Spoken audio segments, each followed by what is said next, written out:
Andy Allen, Knoxville. Jennifer Ransom, Memphis.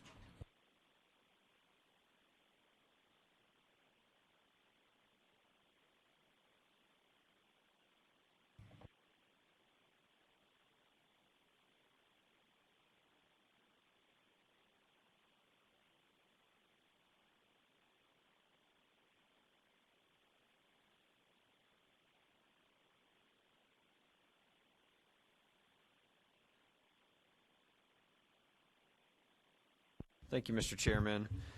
Good to see y'all. A little light in attendance today. I don't know if the contractors are turned off by the cold, but I appreciate y'all being here. And I understand that's enough for a quorum, so you'll still be able to get business done. So good to see y'all. I know I hadn't gotten a chance to meet all of you before, but by way of introduction or reintroduction, my name is Carter Lawrence, and for the last 3 years I've served as the commissioner here at Commerce and Insurance. I have a special love for the contractors and for reg boards broadly because back 7 years ago now, I came to Commerce and Insurance as the assistant commissioner for the regulatory boards. Now, y'all are fortunate to now have Alex Martin in the role, but that was a seat that I once had, and really appreciate the reg boards broadly, but really specifically appreciate all of y'all and the important work that you do on behalf of the state.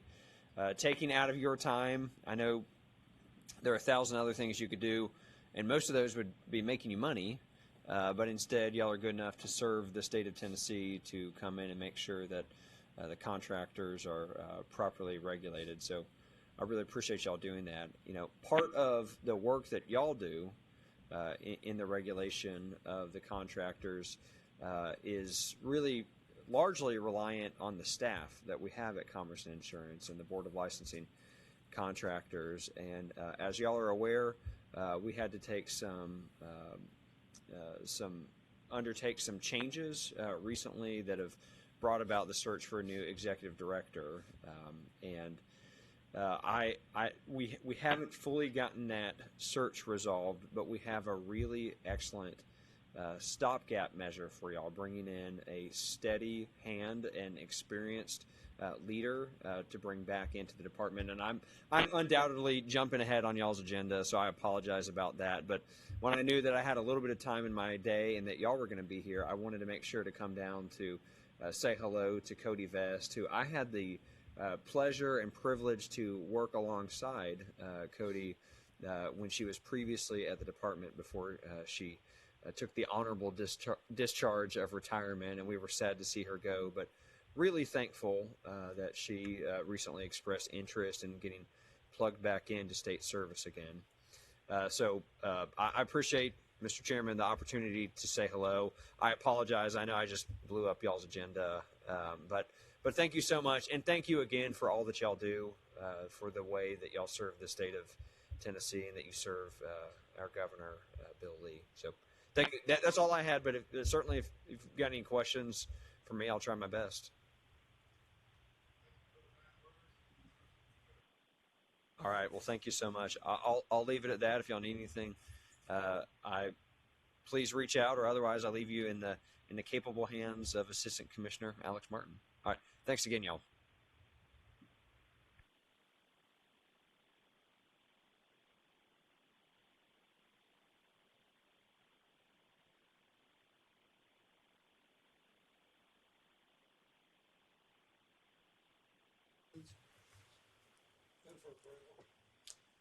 Second.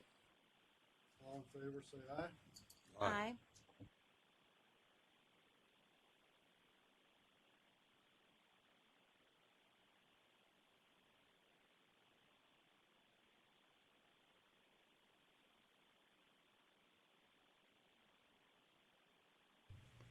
And I wanted to go ahead and get them on the agenda quickly so they can get out of here. So if there's somebody from Go Build that wants to speak.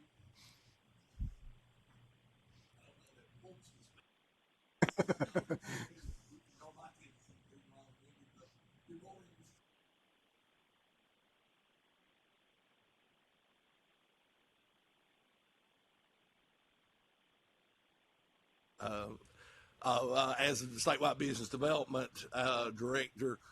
Serve as president currently of Go Build. Was a joy under Tennessee Road Builders appointment.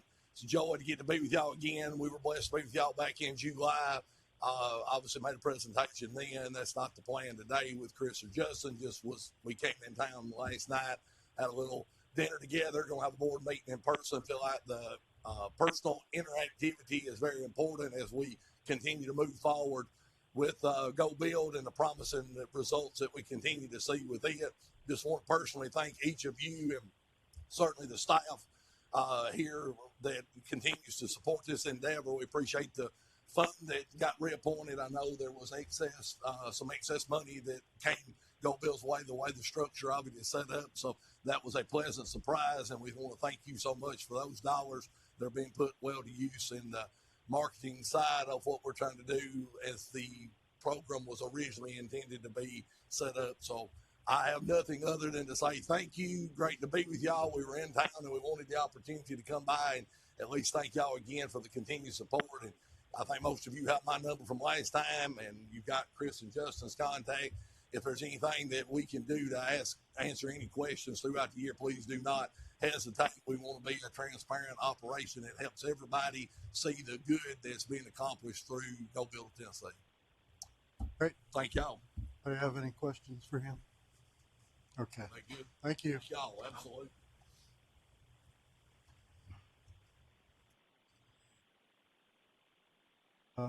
Are there any other guests and teams that I need to acknowledge? Not that I'm aware of, Mr. Chairman. Okay. Next is approval of the September 26th meeting minutes. I hear a motion for approval. Motion to approve. Second. All in favor, say aye. Aye. Any opposed? That motion carries. All right, we'll move on to license reviews and approvals. Hardships. Need a motion for approval of the hardships. So moved. Second. Any discussion? All in favor, say aye. Aye. Aye. Any opposed? That motion carries. On license approvals, contractor initial applications for waived interviews. Need a motion for approval of that. Second. Any discussion? All in favor, say aye. Aye. Any opposed? Motion carries. Next, we have contractor revisions, increases, add classes, mode, and name changes. Move for approval. Second. Discussion? All in favor, say aye. Aye. Any opposed? That motion carries. We have LLEs and LLPs and home improvement licenses. Motion. Second. Any discussion? Yes, All in- Mr. Chairman. Okay. We need to add to the agenda and discuss the home improvement application for Costco for their new location for approval. Okay. Yes, I reviewed that file. I just wanted the whole board to take a look at it. Unfortunately, is their application? Okay. Yes, you should have a paper copy of the application in front of you. Are they already licensed in the state of Tennessee? Yes, they have multiple licenses in the state of Tennessee, and they have one home improvement license for each Costco location. And this application is for their newest Costco location that will be opening, which is why they applied for this license. They have one financial statement that covers all 20 Costco's or whatever. Home improvement. Yes, they applied specifically for a home improvement application. I am not aware of any contractor application currently for that location, just only the home improvement application for the new location opening. This is the Hendersonville store. Well, I guess I don't have a problem. I just wanted to bring it to the attention of the board. Costco, they are on every corner. And I wasn't aware that each store had their individual, and they have qualifying agent for each store. Yes. I'm not shooting the messenger. No, you're fine. Okay. Yes. Yeah. So each application, they did reference that their managers and officers that oversee their corporation do hold the experience and manage all the licenses for the Tennessee Costco's for home improvement.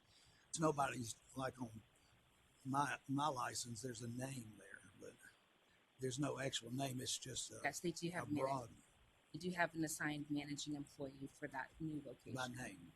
Okay, Yes, sir. probably changes quite often that we're probably not made aware of, but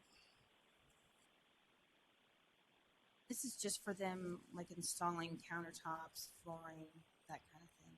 Okay. Up to $10,000. Is that their limit? For home improvement, it's $25,000. 25.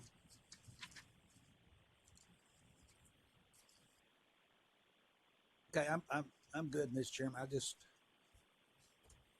wasn't an everyday application, and I just wanted I to agree. make sure everybody was aware of it, and I think it's legal. And I guess I would say then I would move for approval. Vote on it.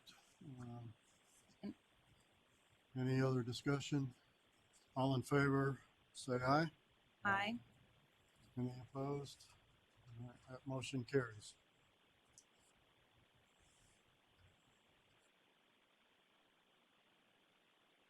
We're up to applications with factors and interviews. Interrupt real quick. Yeah. Did y'all vote just on Costco? We did, yeah. It just Okay. then. You need to go ahead and make a motion LLEs, for all of them. LLPs, and the other home improvement licenses.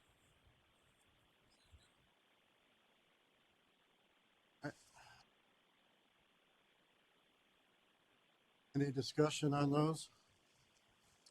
All in favor, say aye. Aye. Any opposed? That motion carries. Now we'll move to applications with factors and the interviews.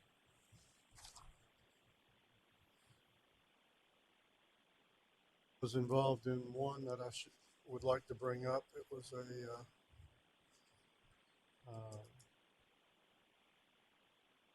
contractor that had a residential license that was limited to 125, and somehow he has received several increases over the past 6 years, increasing his limit up to $1.5 million. And the limited license is only allowed $125,000. So we met with him. He currently has 2 projects that are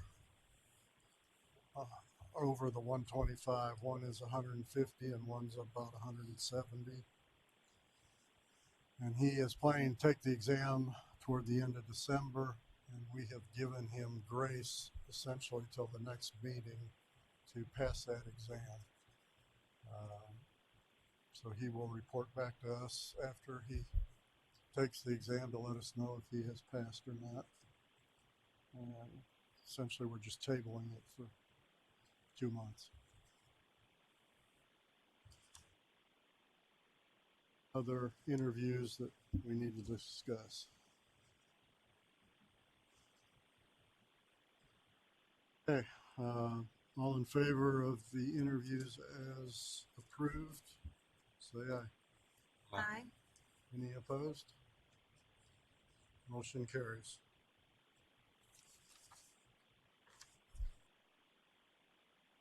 Residential continuing education providers. We have several of those that have asked for approval. They're listed on the agenda. Is there any discussion on any of those?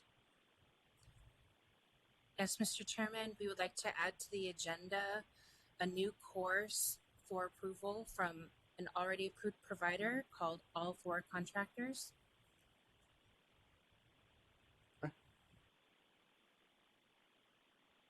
It's adding a new course. Yes, that is correct. They're just adding a new course, a new residential CE provider course for approval.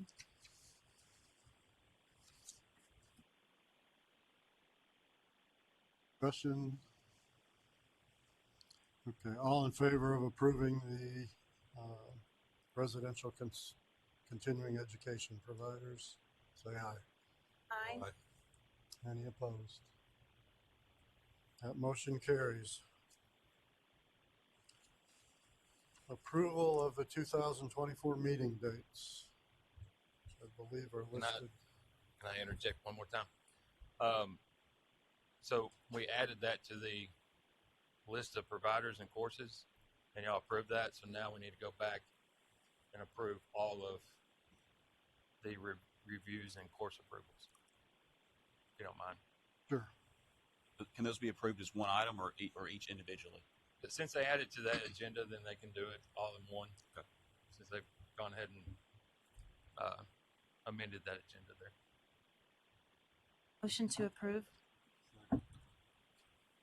Any other discussion? All in favor say aye. Aye. Any opposed? That motion carries.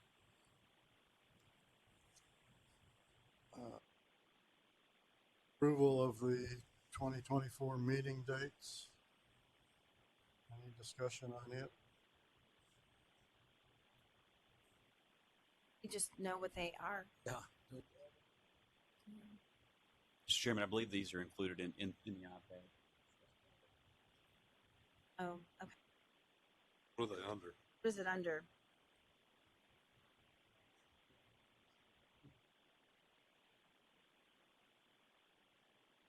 It doesn't look like it's on here.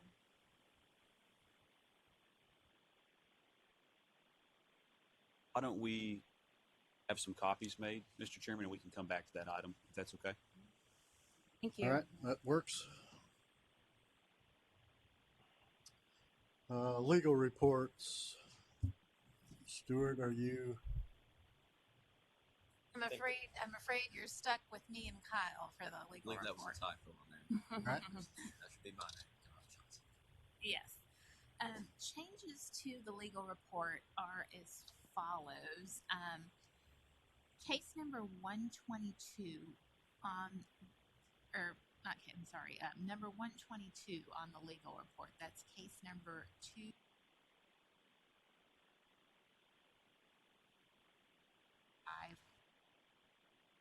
Penalty $500 to $1,000.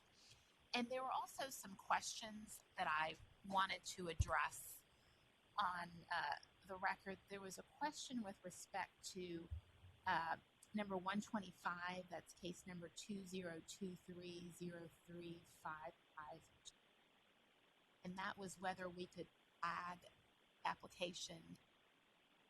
The answer is that application has already been flagged.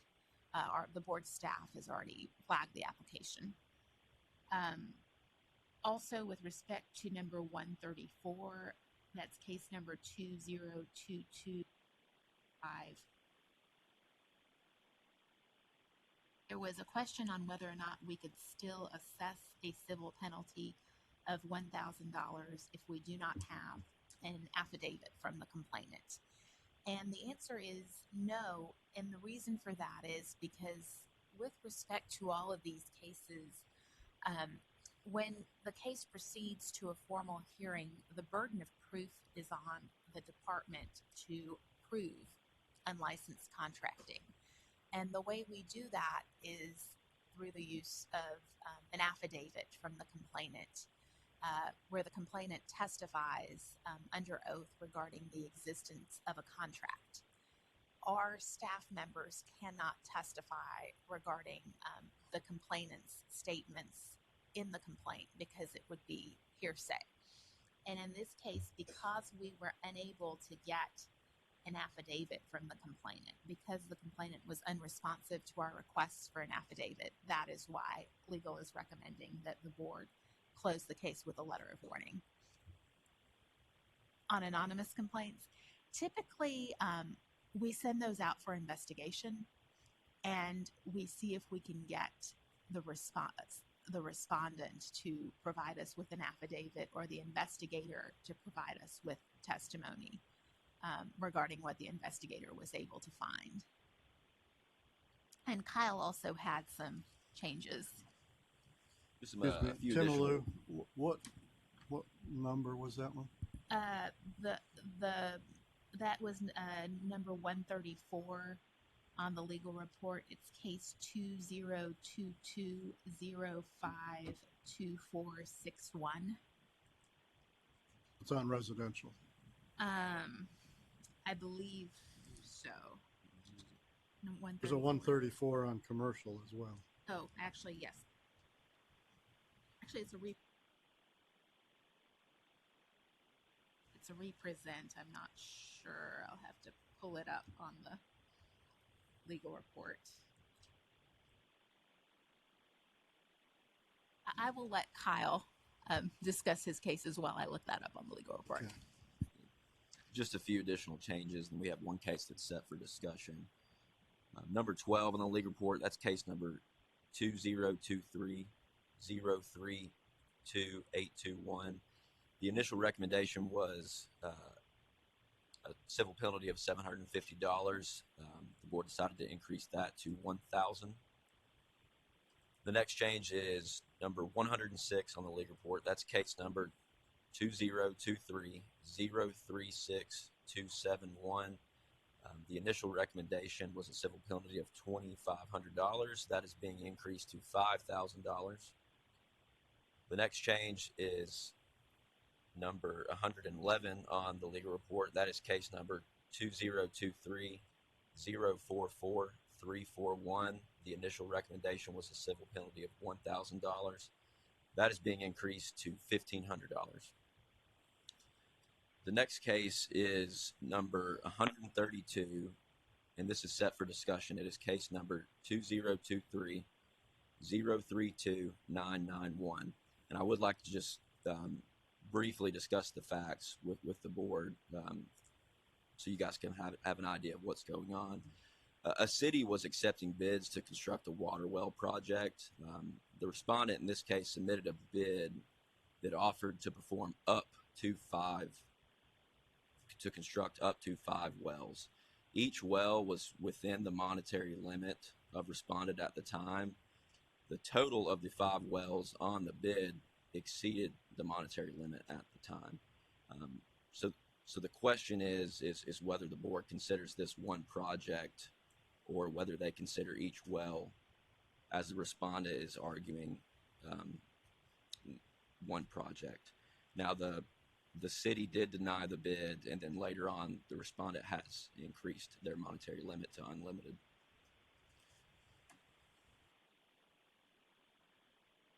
One bid submitted for the total amount, and then was each well going to be individually contracted, or could it be awarded on an individual basis, or was it total? This was one contract, one bid.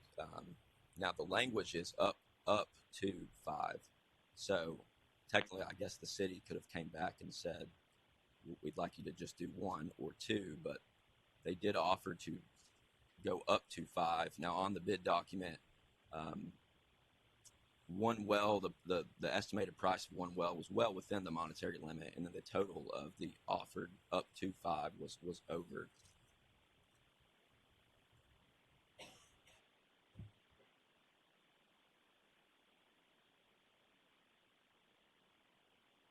The bid had 2 aspects to it. It was encompassed one well was listed as a price, and then the total of 5 wells was listed as a total price of around $7 million.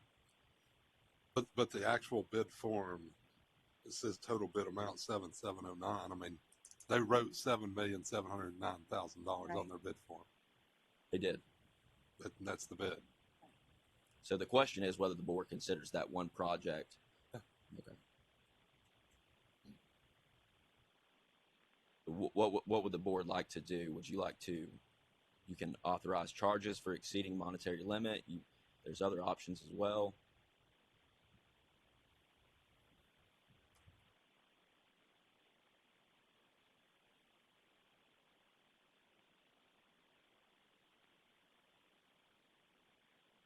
I would recommend a letter of warning since they've already fixed the issue. Already rejected his bid. They rejected the bid, and he's already increased his monetary limit to unlimited. I mean, issue's solved.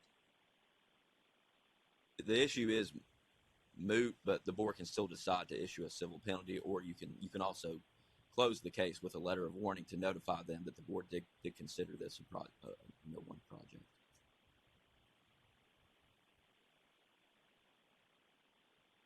The board's going to decide to close this case with a letter of warning. Okay, and that is number 132, case number 2023-032-991. 911 on the. I'm sorry, that may have been a typo on my other sheet here. Let me confirm that.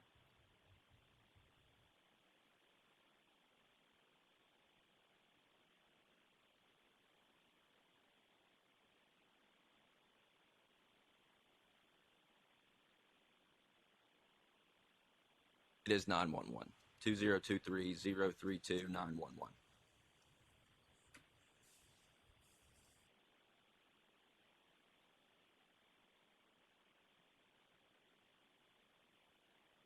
That it, Kyle?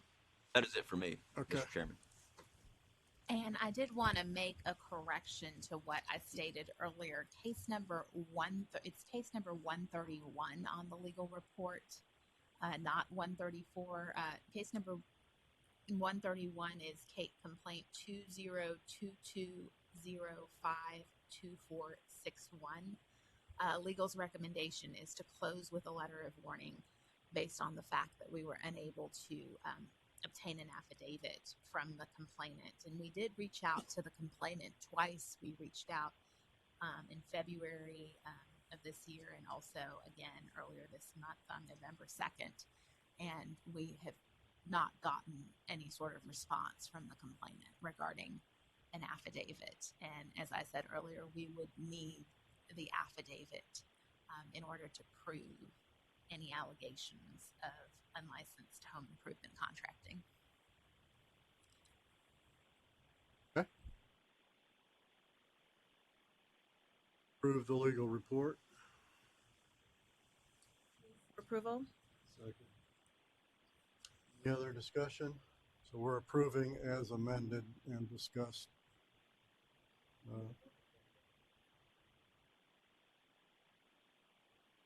Came yesterday afternoon, so there should be one extra page after the legal report. Individual, just to bring you all up to speed as to why this came separately, an individual had gotten in contact with legal. His license had expired several years ago, and his complaint was closed and flagged due to his license expiring. He showed up to the office requesting to renew his license. Because there was this flag complaint on his license, he was unable to proceed. And then his attorney had contacted legal yesterday to ask for the board to, reconsider the complaint, let him settle the matter. So the complaint was reopened, so that way he would be able to potentially settle it. It is complaint number 2021046261. And I believe this addendum was sent yesterday afternoon, so we apologize for it not coming timely. But just as an update, the respondent, there's still civil litigation pending between this contractor and the homeowner. And the only reason they want to settle this is so he can reapply for his license. He will have to do a completely new application since it's been over a year since his license has been expired. They have requested to be able to pay that $500 penalty that was formally authorized by the board, although they do want to make it explicitly only due to their failure to contact the board, not due to any failure to honor the warranty or a failure to contact or respond to the customer inquiries. The original complaint was back from 2020, I believe, because the work actually occurred throughout 2019 and 2020. Civil litigation between the parties is still pending.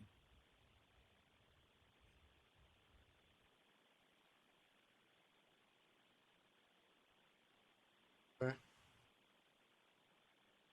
Recommendation.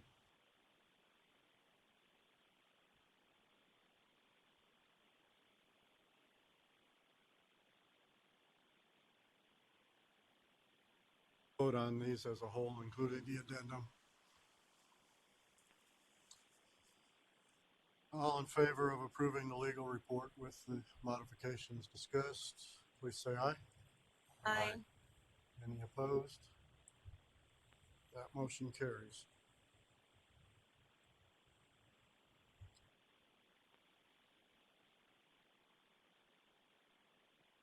To legislative update. So, Stuart? I don't have any updates at this time. Okay.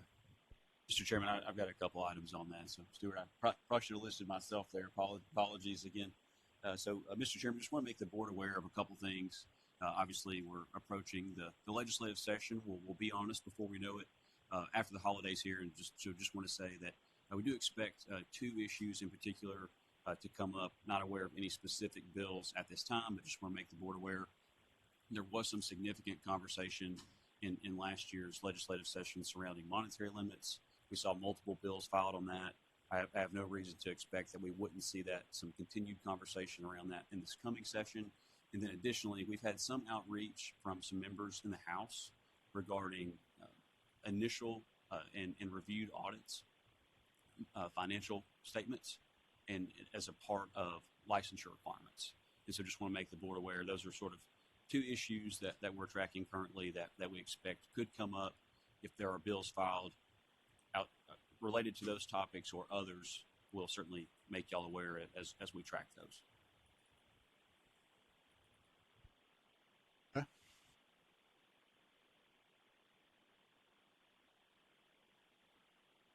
You have an update, Alex, on the executive director? Yes, sir. So I think this is also my item. So appreciate the board's patience here. I want to give just a general update in regards to our search, and then also put forward something, put something forward for the board's consideration, and hopefully we can move forward with a plan this morning. So as most of you know, had some changes in the executive director role, thanks to the chairman. I appreciate his help. We had been interviewing and searching for candidates. Myself and our Deputy Commissioner, Toby Compton, having conversations with industry and sharing the posting and trying to get some qualified candidates, ideally from or in and around the industry, who have knowledge of contractors and the issues and topics that are important. And so we'd actually come across a strong candidate, felt fairly confident. I think we had actually went as far as to share a resume with the board. The chairman and I had interviewed that individual, thought that we were very close to having things buttoned up, and then unfortunately over the long holiday weekend heard back that they had accepted another role, which is okay. Those things happen, and we understand that, and we want somebody who's committed and interested, and somebody who's going to be bought in. And so if it didn't happen, there's probably a reason, and that's okay. But with that said, my intent with the board's support would be that we repost the role at some point in January. That DOHR, which is the state's Department of Human Resources, handles those postings. So it is an executive service role, which means the board has full discretion to appoint as y'all see fit. But I do think it would be most appropriate that we have a cast a wide net, continue to share that job posting, not only with y'all and your personal networks, but also the associations, to have the irrelevant associations help us find some strong candidates.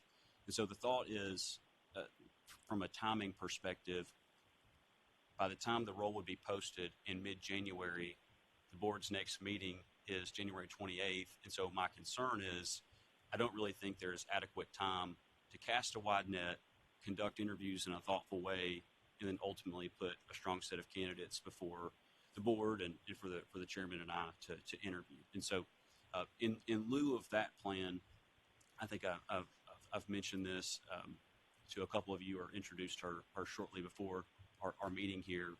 We do have Cody Best, who was previously an executive director in the Division of Regulatory Board. She actually oversaw and managed one of our larger groups. So she retired on us back in June, but just couldn't get enough. And so we are actually able to bring employees back who have recently retired for up to 120 days. And so due to this timing component, if the board would be in support of appointing Cody as an interim, I think that would be an adequate stopgap to ensure that our team is focused on, and that we have a steady hand, we have the leadership that we need, and it buys us a little more time with the goal of, if we have the ability to appoint someone at the January meeting, that's great, but I am concerned about that timing piece, that it could be as late as March. And so for that reason, I would like to entertain some board discussion about perhaps having Cody serve as an interim. I think that would give us the needed stability to carry on here. So, Cody? Yes, sir.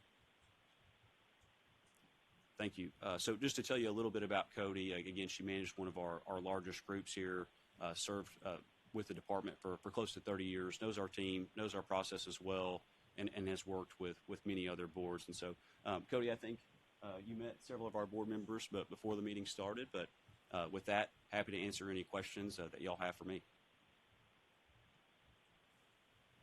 Second. Other discussion? I'm not sure we need to bring this out today, or Yes, sir. So the way, yeah, absolutely. So I was actually going to ask, similar to how we've handled motions like this in the past, if the board would entertain allowing me to set that final rate within, of course, the appropriate range for that classification, and to settle on a final start date with HR. I'll be happy to. The chairman has to sign off on that memo, and I'll provide a full copy to the board once that's approved. I think we need to entertain a motion to that effect. Not just for the appointment, but for the rate and the final start date piece.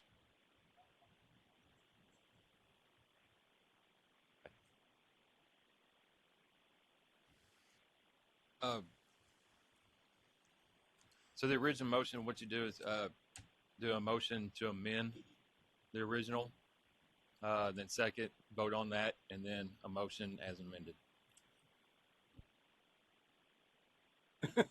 Second. We have a second? Second, yeah. All right. Any other discussion? We're voting on to amend the original motion. All in favor of adding the amendment, say aye. Aye. Any opposed? Okay. Now we'll vote on the Motion as Oh, wait. amended. original motion and the amendment. We're glad you're here this morning. All in favor, say aye. Aye. Any opposed? That motion carries. Thank you, Mr. Chairman and Board. I appreciate the support on this. I think it will get us to a place of strength. And again, I want to be very serious and intentional about our search for a more permanent executive director, and make sure that we get the right fit and have a strong candidate to put before the board. And so just so we're clear on that timing, I think the earliest that we could post the role would be January 11th due to the state's blackout period. If it stays up for even 2 weeks, we're already coming up very close to that January board meeting. If it's possible and feasible to conduct interviews before then, we'll do our very best, but we'll obviously work closely with you to communicate how far along we are. Yes, sir.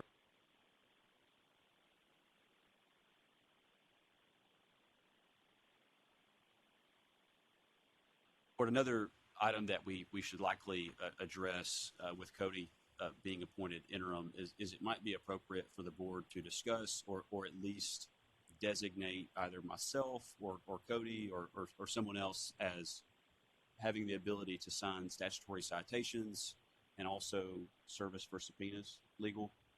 Is that appropriate?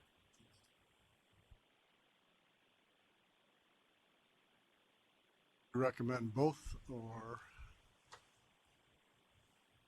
I'm comfortable taking on those responsibilities until we have a permanent, if the board's comfortable with that. Are there any other items that in rule or mentioned, Stuart, that would need to be addressed? No, I think right now what we need is somebody to handle the signing the citations and being the custodian of record for subpoenas. and Alex has already approved to do that? Yes. Okay. Unless you want Cody to be added to the list. I'm comfortable doing it for now. I think y'all Okay. had granted that at the last board meeting. I just wanted to make sure that we clarified. Okay. Yes, sir.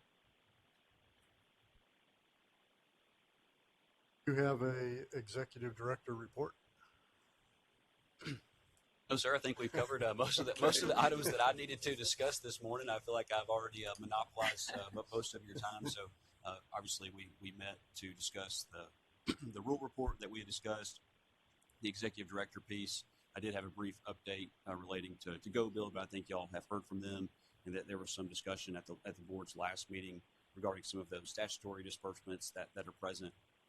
On that topic, I would just mention, so that the board's aware, as it currently stands, Go Build would terminate in June 30th of 24. And so again, expect that they will be working on that this session, but just some ancillary impact to the board there. So I want to make sure that y'all are aware of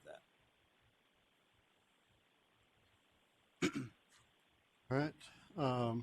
In the meantime, we have the 2024 meeting tentative dates that have been passed out.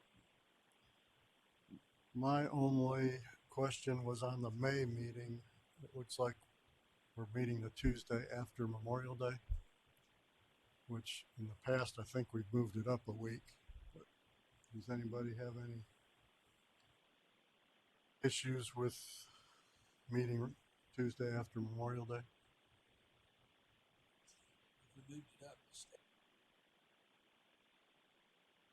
It would not affect the staff if you moved it up. I would definitely recommend moving that up. Yes.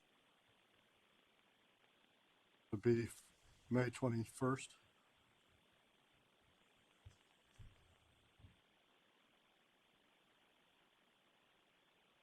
In West Tennessee, I guess to be determined where. Okay. So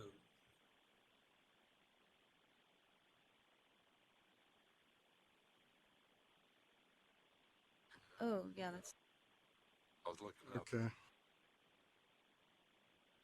I ought to move that up a week as well. Confirmed to move the November Tuesday meeting up a week prior. Okay.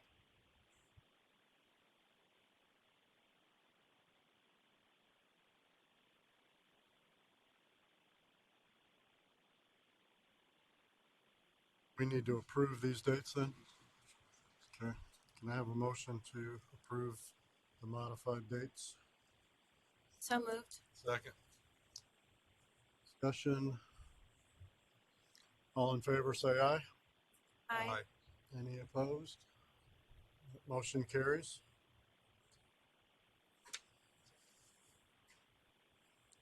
All right, we have some new business. We want a board opinion and discussion on well drilling.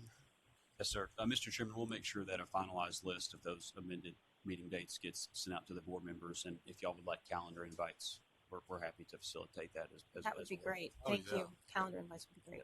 With a Absolutely. location would be awesome. Yeah, the actual address is Brock. Or at least the city would Yeah. be fantastic. Yes, ma'am, and yes, sir. We'll work on that. Thank you.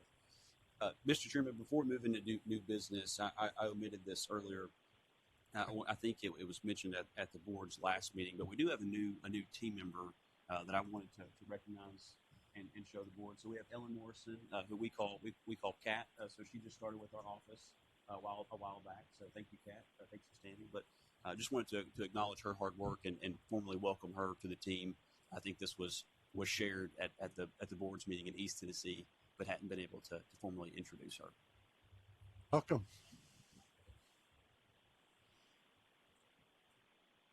Yes, sir. So we have a couple items of new business. The city of Memphis had reached out to us for the board opinion on well drilling. Let me get to this email here. And Janine, I think. Yes, I can speak on this. The lead engineer for the lead engineer in water engineering and operations department with the city of Memphis requested that the board revisit and discuss the well drilling classification. We currently have the well drilling classification listed as a specialty classification, as well as listed under the HRA-E for well drilling. And they wanted to discuss why it would not be included under the BC license or the MU, since the well drilling is needed for a lot of the MU projects for city construction. And they did request that the board revisit and possibly discuss reclassifying well drilling into the MU and the BC classifications. I don't know why we would have two. Well, so it's two different well drills, right? So you've got well drilling for highway department, which is they're drilling to see the compaction of the dirt, which is not a utility. So I don't understand that comment. Maybe, but that should be in the HRA because it's highway. And then you've got well drilling for like water, which is I assume the one in the specialty classification. So it makes sense where they are to me. I mean, I don't know. Y'all have. I wouldn't think that drilling for compaction would be considered well drilling. I believe the city. Sorry, Mr. Chairman. I believe the city of Memphis was using the well drilling for water. They said it's very crucial to their construction for well drilling. And we did reach out to for board opinion with Randy Chase, who is not present today, who did specialize in writing that that he does believe it could be covered under the BC-B or the MU, and was willing to discuss. So we wanted to bring this up today just for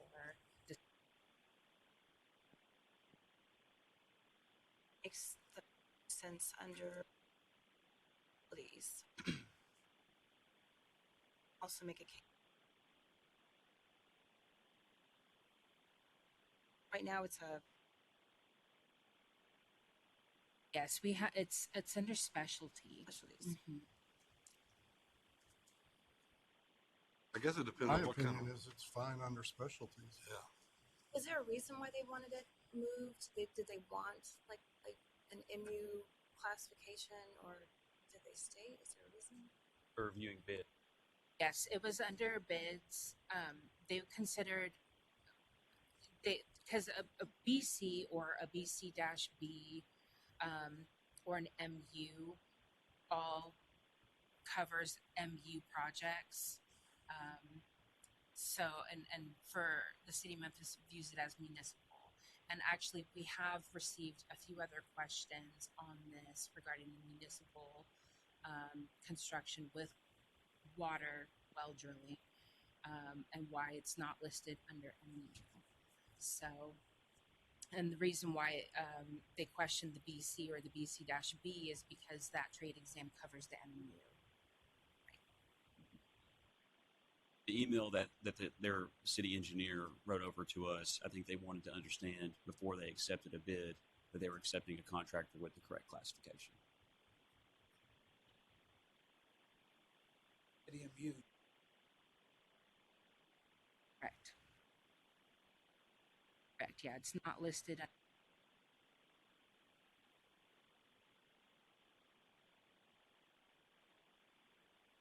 And could apply for BC.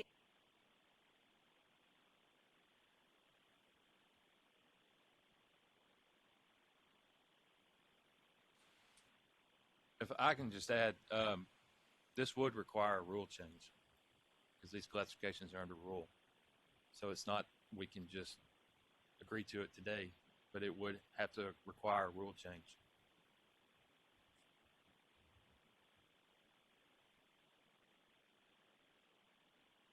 And for what it's worth, I don't want to read his entire comments into the record, but as Janine mentioned, we did reach out to Randy Chase as the mechanical member, and his comments were that the BCB or MU should cover the well drilling needs.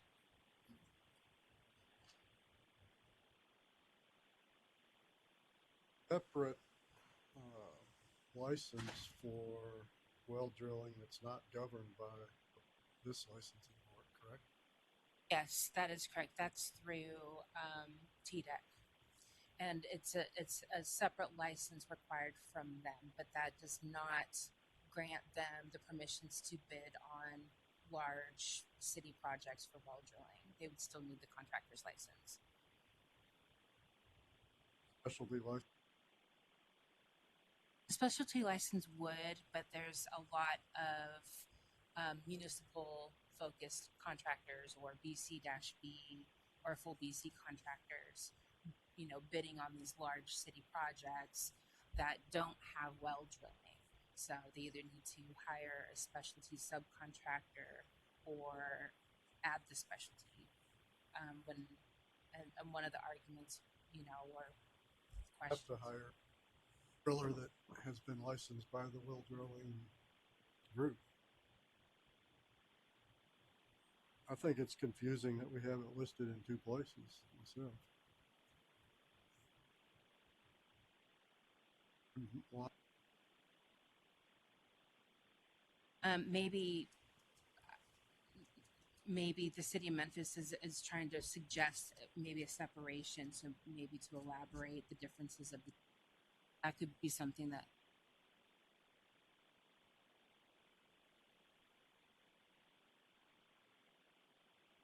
is it's just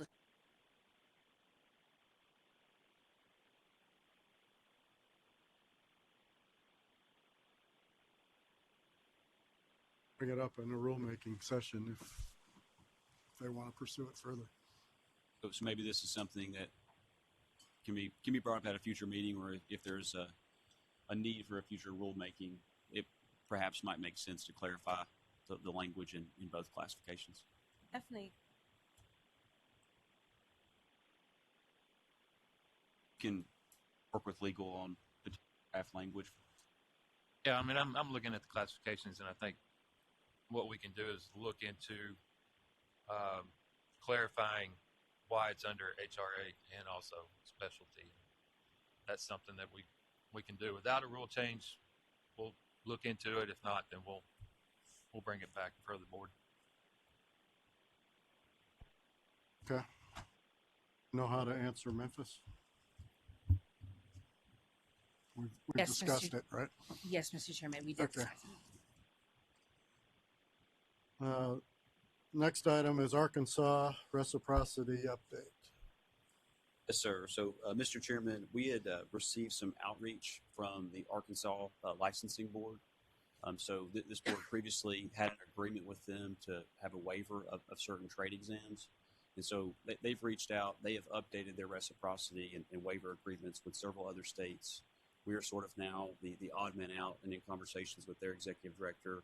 The update, really the only significant change that they're requesting is that previously it called for a contractor who was licensed in Arkansas or the reciprocating state to have been licensed for up to 3 years.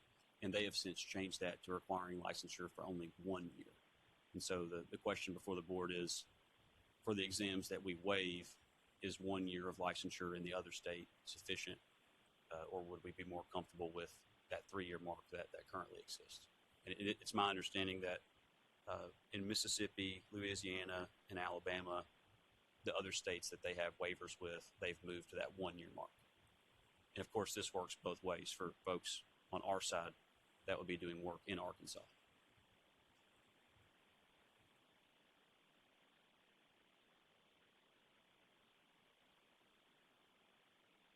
I think we probably need a vote to that effect, and then we have an agreement that is required for the board chairman to sign. And Right. Yeah, we need a motion on that, and then we'll have that agreement drafted and have you sign it.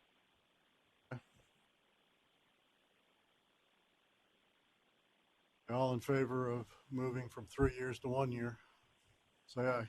Aye. Any opposed? Motion carries. Next is the Alabama trade exams. yes, sir. This was another piece of new business. We're just keeping you all busy this morning. Another line of inquiry that we had received. So might ask Janine to help me out with this one. So we received a request for licensure verification from the Alabama Board of Licensing Contractors.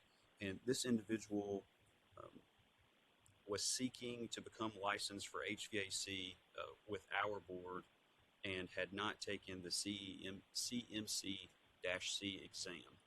Alabama has a specific refrigeration portion, and I believe that was the only portion that this individual had taken. Jean, you want to?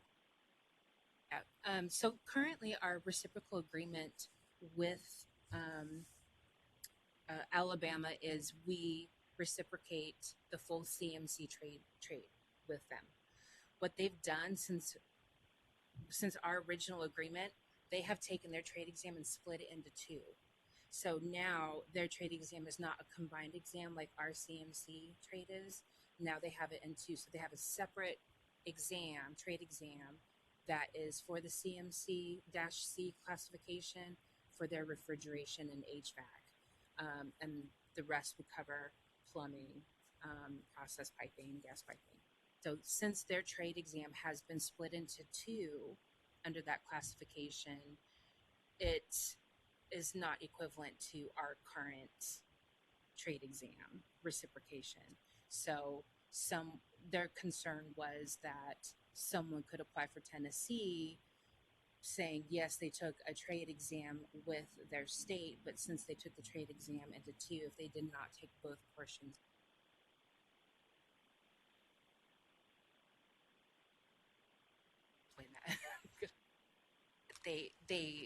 so that was something to be concerned about.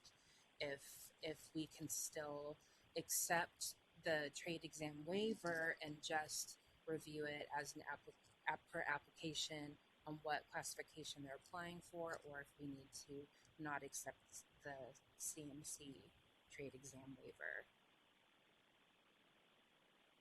Can you accept it if they've taken both of them? I think Or we would have- consider that on a per applicant basis, but I will say one of the reasons we wanted to put this in front of the board, my concern in discussing this behind the scenes was if they've only taken the refrigeration portion and then we reciprocate to the full CMC, right now we're giving them a license to do things that they haven't been tested over. And so that was my concern and why we wanted to bring it for the board. Yeah, that was our concern too. I mean, that's pretty much what we discussed is you're approving specifically the refrigeration portion of it, and they haven't taken anything with HVAC. And ours, we don't have a separate refrigeration specialty or classification. Our Tennessee refrigeration contractors take the full HVAC and refrigeration exam, even though they only do refrigeration. They break it up into something to do with they have cooling versus anything that has to do with comfort or Yeah, HVAC is for enclosed space. Yeah, human comfort, residential, right? And then they break it. They have commercial refrigeration and HVAC separate. We don't. What was Randy? I think that was one of the concerns we had. That I don't think he was 100% agreeable on it, but he could understand if they're going to do refrigeration and that's what they took and that's all they do, then it would be okay. But then our concern was, well, if they come into the state and they haven't taken the HVAC portion of the test, they could be pretty much just authorized to do that without, There's not a more narrow license for us to grant versus right. Yeah, versus we don't have their that system. narrow, but so there was that concern.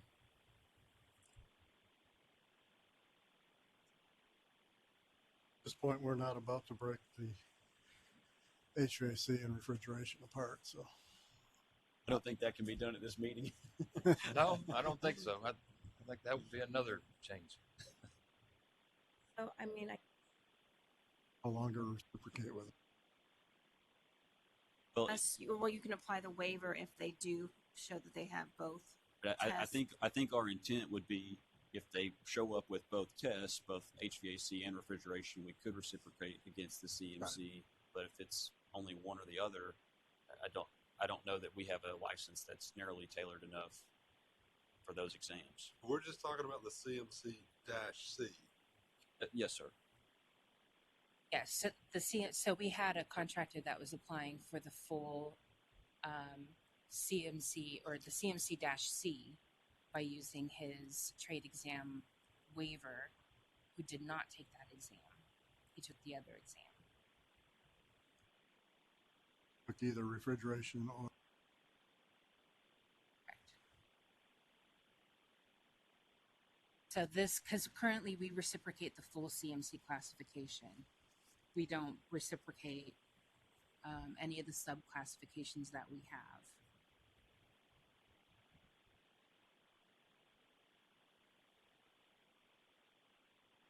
Equivalent in Alabama.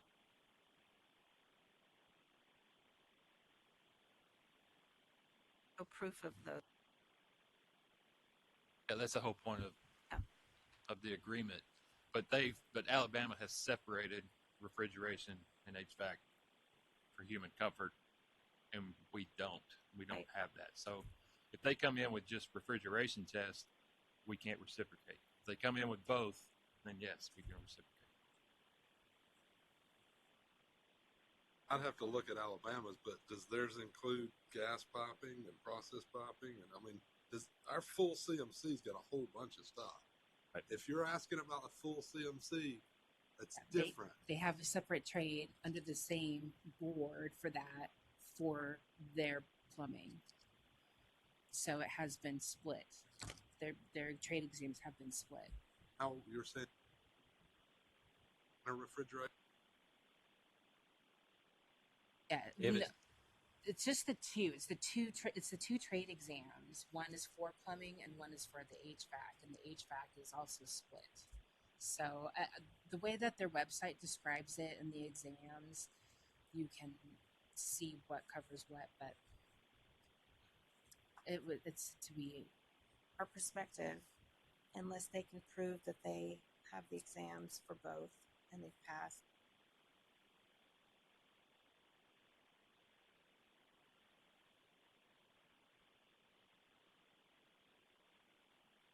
Motion. Ask for that. Motion that we're going to only recognize the waiver if they've been tested to material comparable to the CMC-C. Yeah, I think just a motion to clarify that we're going to keep the reciprocity as is, the reciprocity agreement as is, as it stands now.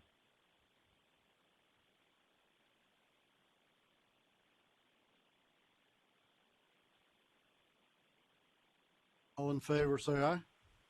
Aye. Any opposed? Motion carries. Good. Yes, sir. So we'll communicate that back to them in this specific instance, and if the board would like additional materials about how their tests line up compared to ours, we're happy to provide that at a future meeting. Okay.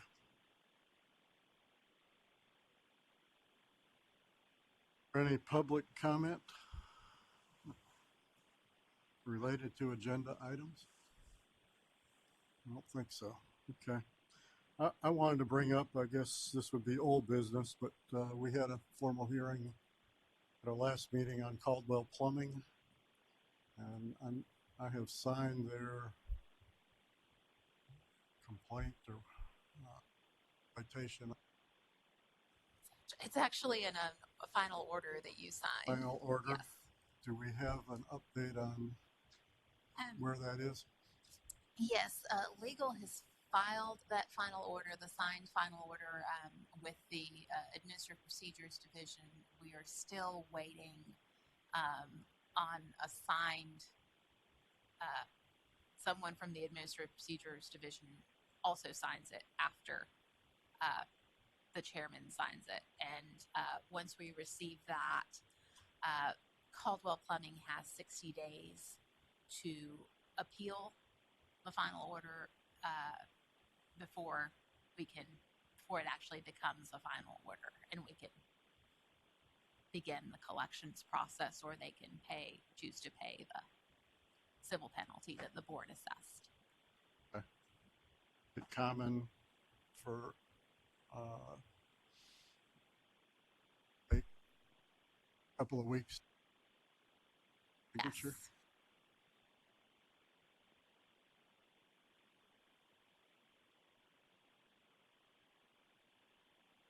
All right. Any other business items?